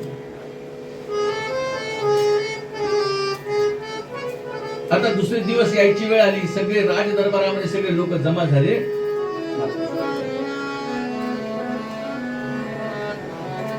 राजे, प्रधान, मंत्री, सगळे मंडळी, सामान्य प्रजा सगळेजण बसलेत. उच्च स्थानावर असे रतनसिंह त्यांची बायको, एका बाजूला अजून एक उच्च स्थानामध्ये मीराबाईसाठी स्थळ केलंय. सगळे लोक जमा झाले. मीराबाईंना बोलवून आणण्यासाठी म्हणून पुकारा झाला. मीराबाई आपल्या भगवान श्रीकृष्णाशी संलग्नतेने वार्तालाप करत होत्या. त्यांना एकच वाटायला लागले की या सगळ्या लोकांनी मला, माझ्या भक्ती मार्गाला काहीतरी वेगळंच नाव देऊन माझी बदनामी केली. देवा, मला माझं दुःख नाही रे, पण माझ्याबरोबर तुला माझ्यामुळे त्रास होतोय. तुझ्या मी नादी लागले आणि मी वाया गेले, अशा पद्धतीची जी लोकांची चर्चा होते ना, ती मोठी, ती निंदा ऐकावीशी वाटत नाहीये रे देवा. कारण ती मोठ्या भगवत भक्तीमध्ये, मधुरा भक्ती ओतप्रोत भरलेली मीरा पायात छुमछुमा अशा चाळीचा म्हणजे पैंजणाचा आवाज येतोय. हातात एक तारी आहे. एका हातामध्ये चिपळ्या आहेत आणि मोठ्या श्रद्धापूर्ण अंतःकरणामध्ये ती भगवंतासमोर भावविभोर होऊन नाचायला लागली.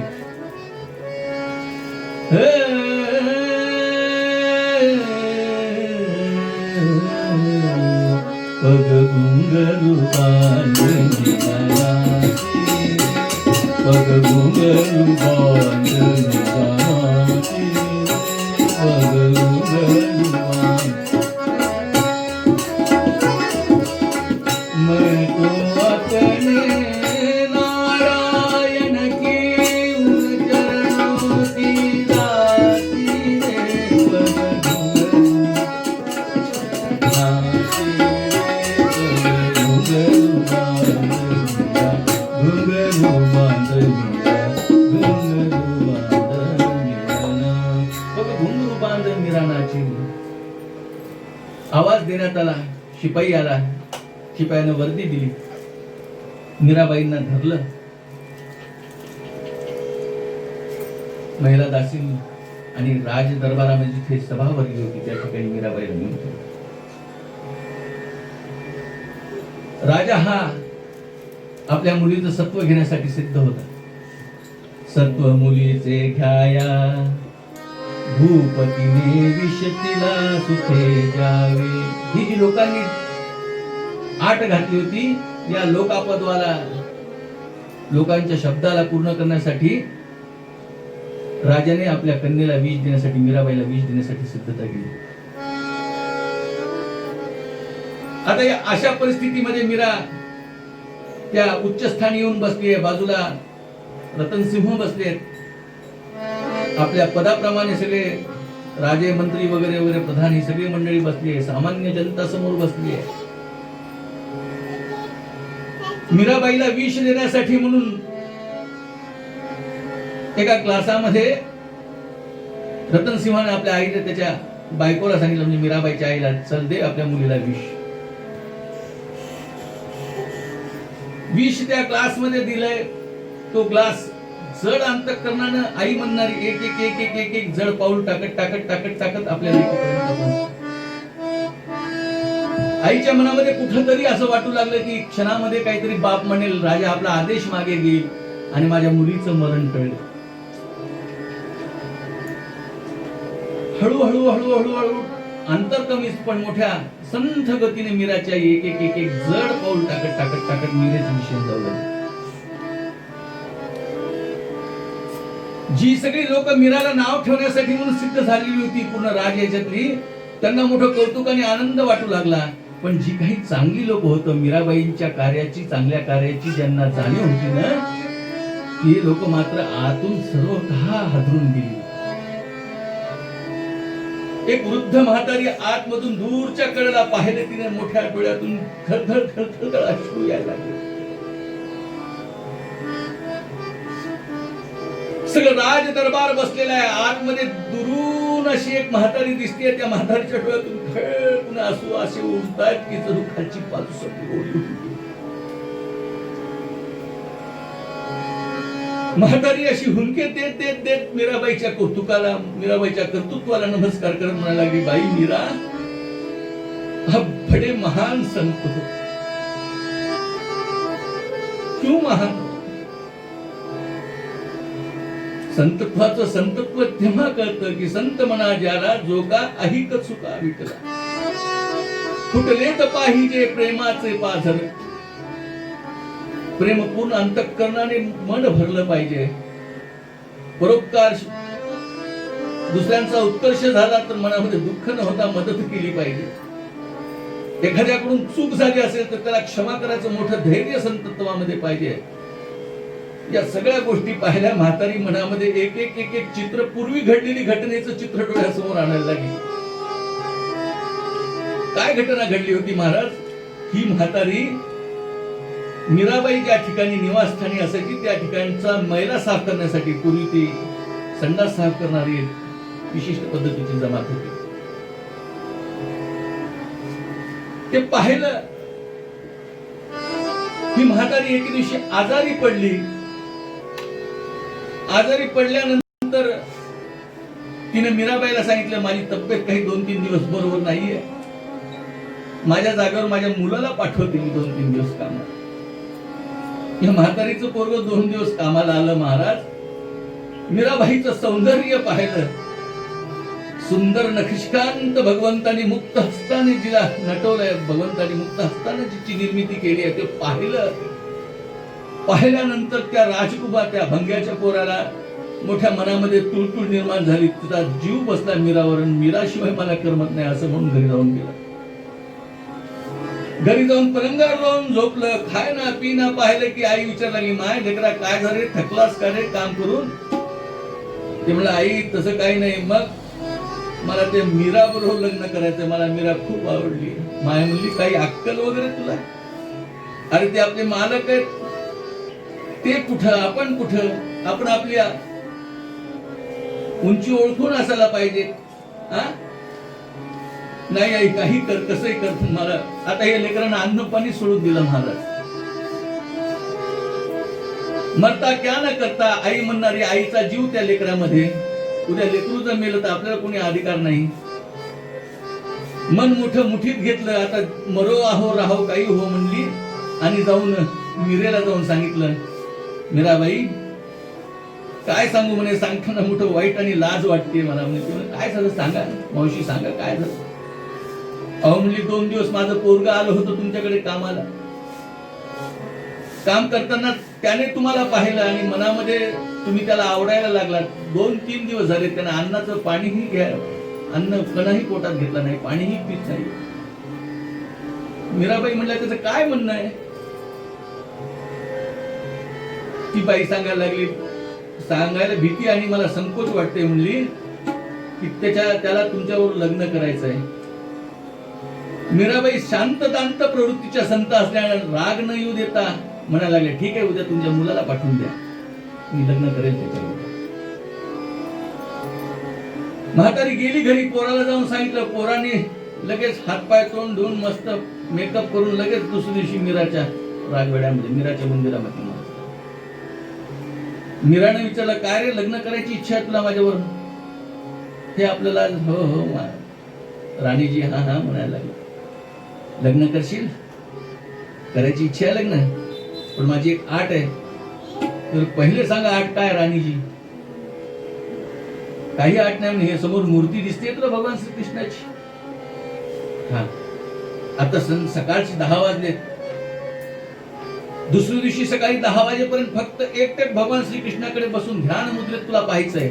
आणि उद्या सकाळी 10 वाजता तू ते बघितलंस की 11 वाजता आपलं लग्न होईल. मीराबाईंनी असा आदेश दिला. पोरग म्हणलं आगाऊ काहीच काम नाही, म्हणलं साधं बसून राहायचंय भगवंताकडे बघत, एवढ्याच काय वेळ लागणार आहे. ध्यान लावलं त्याने भगवान श्रीकृष्णाकडे. 1, 2, 3, 4, 5, 12 तास झाले महाराज. सकाळ 9:45ची वेळ आली. मीराबाई त्या ठिकाणी दत्त म्हणून हजर. आता मीराबाईकडे टकमक पाहणारे हे पोरग मीराबाई आले त्याचंही भान त्याला नाही. मीराकडे नजरही टाकून तो बघू शकत नाही. स्वतः मीराबाईच जाऊन त्याला हलवलं. उठ चल, तुला लग्न करायचं ना माझ्याबरोबर. 10 वाजले घड्याळ बघ. जसे त्यांनी आपली ध्यान मुद्रा सोडली, भगवान श्रीकृष्णातून नजर जशी इथून उचलली आणि जशी मीरेवर टाकली, त्याने साष्टांग दंडवत मीराला घातला. संत प्रवृत्तीने बदलतात महाराज लोकांना. ही ताकद संतांमध्ये असते आणि संत उगीच नाही होत. भक्ती तीच ती त्यांनी आत्मसात केली, त्यांना ही भक्ती मिळत असते. त्या लेकराने साष्टांग दंडवत घातला. मीराजी बड़ी भूल हो गई, कहां गंगू तेली कहां राजा भोज, बहुत महापातक मेरे हाथ से होता था. मोठ्या पापाचा धनी मी होत होतो. त्याने साष्टांग दंडवत मीराबाईला घातला आणि निघून गेला. आपल्या लेकरामध्ये केलेला हा बदल आठवत आठवत ती म्हातारी मोठे ढाळत होती महाराज. जेव्हा मीरेला विष देत होती, डोळ्यातून घळघळ घळघळ अश्रू तिच्या यायला लागले. म्हणजे मीराजी, आप जैसी महान विभूति, महान संत कि जिनकी कृपा दृष्टि से मेरे नीच से नीच प्रवृत्ति के बच्चे की बुद्धि में फर्क पड़ता है. कहां हम नीचे वाले लोग, कहां आप ऊपर महलों वाले लोग, लेकिन उनके साथ शादी करने की बात मुंह से निकालना ही गैर और पाप की बात है. लेकिन आप सत संत हो कि आपने किसी ही बात की, इस बात का गुस्सा ना करते हुए मेरे बच्चे के दिल में ही ये उमंग डाल दी और उसको अपनी गलती का एहसास होगा.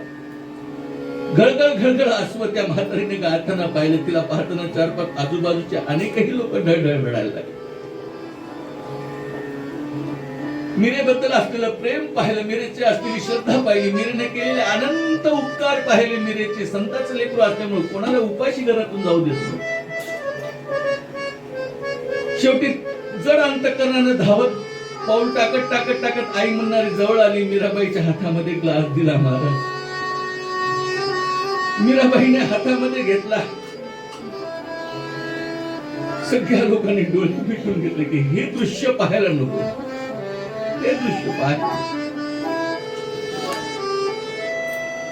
मीराबाईने हातातलं ते विष पात्र घेतलं, मुखाला लावलं. भगवान श्रीकृष्णाचं नाम संकीर्तन मुखात केलं. भगवान श्रीकृष्णाने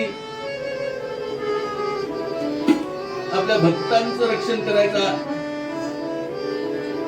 करणार आहेच ही दृढ भावना होती.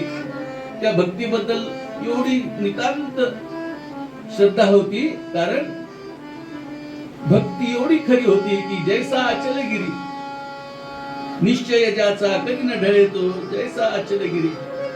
अशी दृढ भक्तीच्या अनुषंगाने मीराबाईने पात्र घेतलं महाराज, मुखाला लावलं आणि अतिशय हलाहल ज्वलंत असं ते विष की नुसतं जिभेला लागलं तरी माणूस मरावं, ते पूर्ण संपूर्ण असं विष मीराबाईंनी आपल्या पोटात. जसं विष घेतल्यानंतर बाकी लोकांनी डोळे लावले होते, मिताचे हितचिंतक असणारे बाकी लोक मोठ्या कौतुकाने कुच्चेष्टेने पाहू लागले होते. सगळ्यांची कुच्चेष्टेने पाहणारे लोकांचे सगळ्यांचे डोळे विस्पारले आहेत आणि ज्यांनी डोळे लावले होते त्यांनी डोळे बंदच ठेवले की आता आपल्या मीराला प्रेत स्वरूपामध्ये पाहावं लागेल. पण मीराबाईची भक्ती एवढी प्रबळ होती महाराज की त्या विषाचा काहीही परिणाम तिच्यावर झाला. कारण प्रगट झाला लोक सर्व चरणी लागती, धरुनिया करी सादरी ती मीरा, बोलला प्रभू त्या महिधरा. भगवान श्रीकृष्णाची ही परमभक्त असणारी, भगवंताचा आशीर्वाद ज्यांच्या मागे आहे, निश्चय ज्यांचा दृढ आहे, अशा ज्यांची भक्ती खरी आहे त्यांना कुठेही त्रास होणार नाही. मीराबाईला काही झालेलं नाही असं पाहिल्यानंतर जेवढे सद्भक्त मंडळी होते त्यांनी डोळे उघडून पाहिलं, म्हणजे रडण्याचा आवाज नाही, काही नाही, पाहत तर काय मीरा जशाला तशी.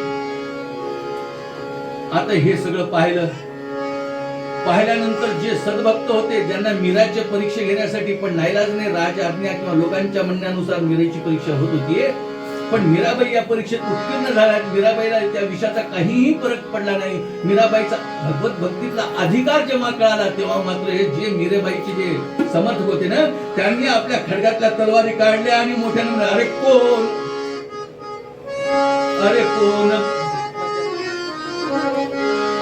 कोण बोल्या, अरे कोण बोल्या बाई मीराचे हलकत नांद है. कोण बोला बाई मीराचे हलकत नांद है. वो बतलाओ अभी हमको उनकी काटनी है मंडी. कोण बोला बाई मीरा, कौन मीराबाई जी को हमारे किसने नाम रखा था. सगळ्यांचे जे मीराबाईचे समर्थक होते त्यांच्यामध्ये आता शेव आला, हातामध्ये तलवार घेतली. कोण कोण नाव ठेवले होते मीराला त्यांचे सगळ्यांचे नाव घ्यायला लागले. रामरतनजीकडे पाहिलं, नाव ठेवलं होतं मीराला, रामरतनजी मैं नाही बोलू, रामरतनजी मैं नाही बोलू, ताराचंदी मैं नाही बोलू, गुणचंदी मैं नाही बोलू, रामजी मैं नाही बोलू. कोण बोल्या, कोण बोल्या, कोण बोल्या बाई मीरा.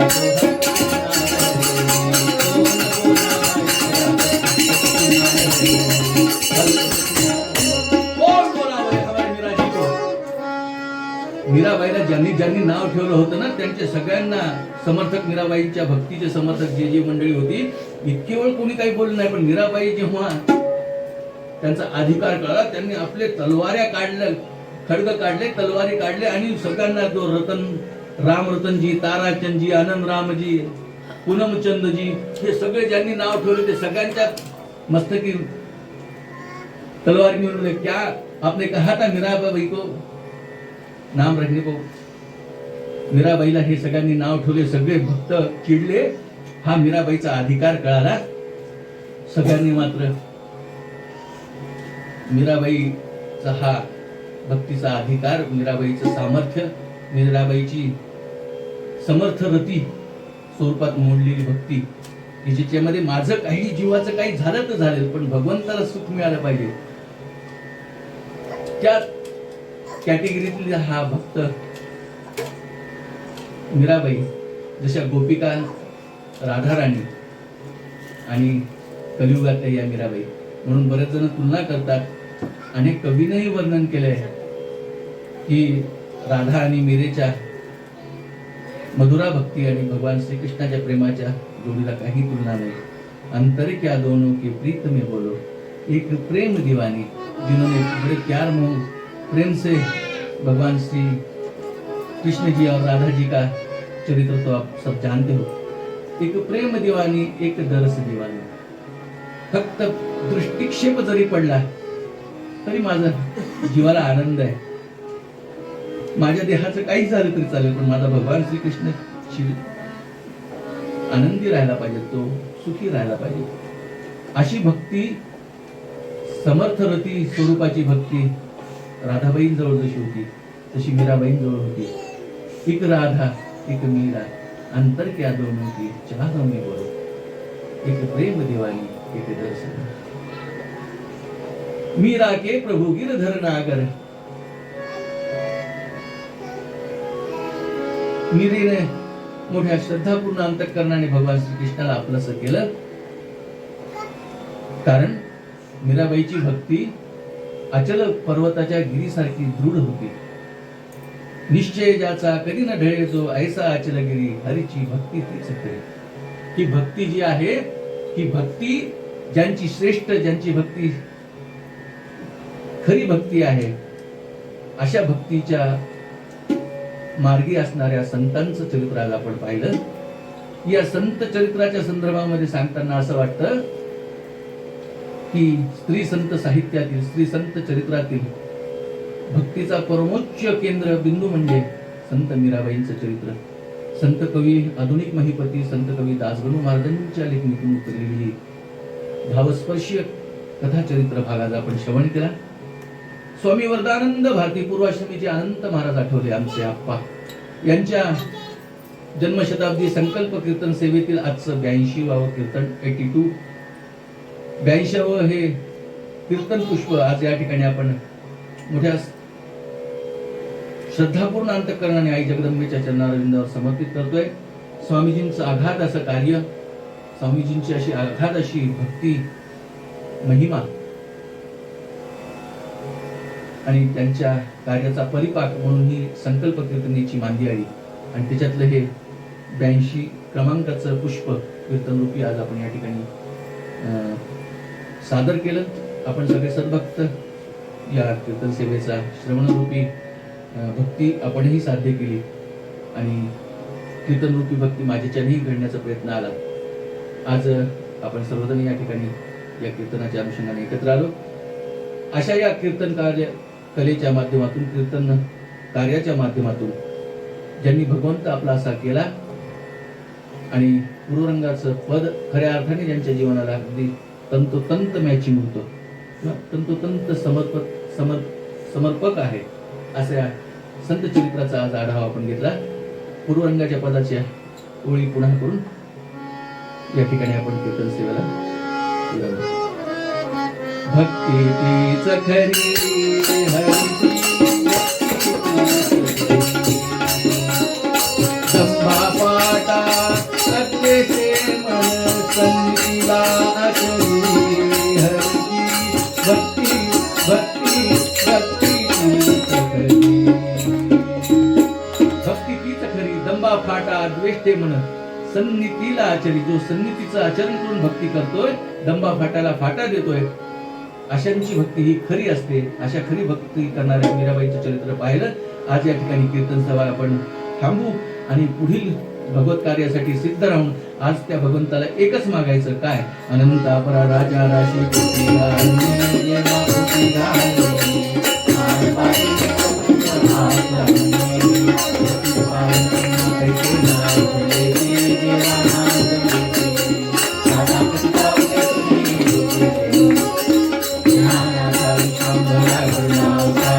देवा करुणा